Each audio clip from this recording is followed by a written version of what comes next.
So you found your dream home. It's beautiful. It's everything you wanted. We make an offer and now you're just waiting and waiting and waiting.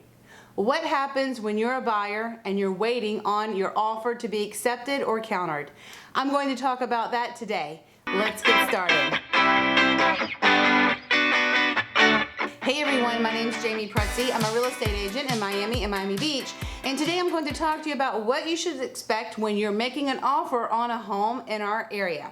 But first, before I get started, if this is your first time here, hit the subscribe button so you never miss another update. I do put out new videos every week. Also, use the link in my information box and download my free guide. It's a guide for relocating to our area, and I also have a buyer's guide that you're welcome to download for free too. With that download, I'll add you to our weekly newsletter so you never miss another update. Okay, let's get started. So one of the most exciting things when buying a property is actually submitting that first offer. And hopefully it's the only offer, but sometimes, we have to find different properties, and maybe the first offer is not the property that ultimately you go under contract with.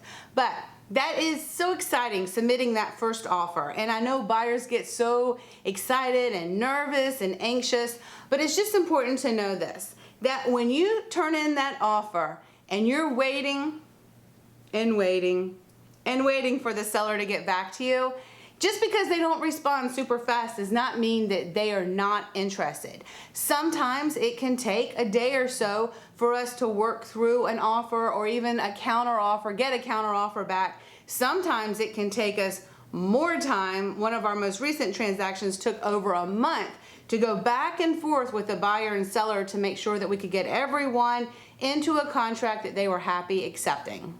But one of the most important things that you need to know is how we negotiate when it goes to the counter process back and forth is understanding what type of market are we in.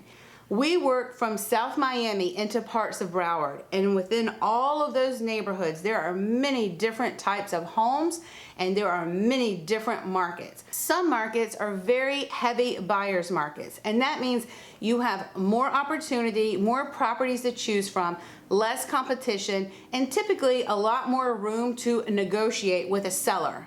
Some of our neighborhoods are in very deep sellers markets, and that means there is very low inventory. You're going to be competing with a lot of other buyers who are also in the market at the same time as you, and that's where things can feel a little bit tedious and can create a little bit of anxiety in the offer process.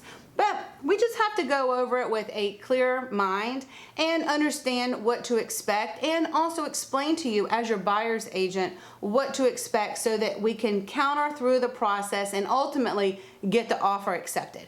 So here are a few things that you can set yourself up to know that most sellers are probably going to counter on when they receive an offer. Number one is the price. Very often we will get a counter back on the price. Also, the time to put down your deposit, the deposit amount. I will tell you, here in South Florida, especially in our area, we do typically request a little bit higher deposit. That's sort of the customary deposit amount, more than other states of the United States. So it's definitely a discussion that we should have so that you're set up to be prepared to put down that first deposit.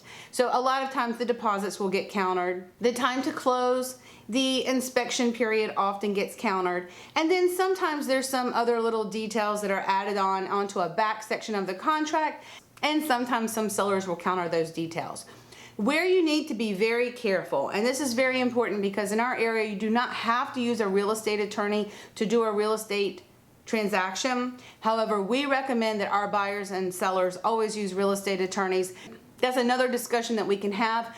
But if throughout the process someone starts marking off language on the sales contract, it is very important that you consult with a real estate attorney to understand what those mark-throughs mean. As real estate agents, we are not allowed to advise on contract language. We are not attorneys. So if they start marking off details on the sales contract, be sure to reach out to a local real estate attorney so that you understand what those mark-throughs mean.